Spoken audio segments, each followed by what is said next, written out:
set up a high-powered commission of inquiry. It's a strong professional investigative panel that are consisting of everybody from outside of government. And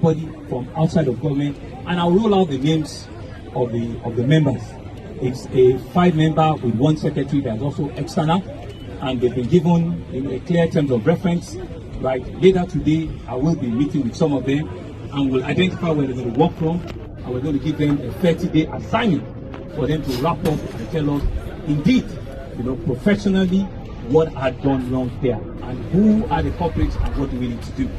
So, if you permit me, I will roll out the names of members of that panel of inquiry. Is that the right one? Right. I have Town Planner Tayo Ayinde, the chair. He's the current president of the Nigerian Institute of Town Planners of Nigeria. I have Dr. Akintilo Idris Adeleke. He's one of the foremost structural engineers in the country. He's the best in class as a structural engineer. I have Architect Yinka Ogundayiro. He's a partner with one of the leading architectural firms in the country. They have done several developments like this. I have builder Godfrey O. Godfrey. He's also been identified as one of the foremost builders in the country, and was recommended by the Nigerian Institute of Builders. And I have Mrs. Bumi Ibrahim. She's a lawyer, and she's also a property player who understands and knows from a legal perspective what should be the remits, of government and also a developer of this magnitude. To be the secretary of this panel is a gentleman called Mr. Ekundayo Onojobi, who is also a lawyer and works with a private law firm. I decided not to mention their individual companies, so that we can preserve the identity of their companies, but they have all been highly recommended to us as people of impeccable integrity and professionals in their own right.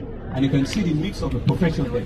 There's a town planner, there's a structural engineer, there's an architect, there's a builder, and there are 2 lawyers. One is the secretary, and one sits as member of the panel. I'll be signing an executive order and another 1 hour to give legal backing to their composition, so that they can start work immediately and turn out a report not later than 30 days. So that's for that. The other thing that we have, that we've also set up here, is we've set up, a very strong, empathy-driven medical base. Unfortunately, what we've seen in the last 48 hours is that we do not have the manifest of everybody that was on site, which is what's called now, which is against the law.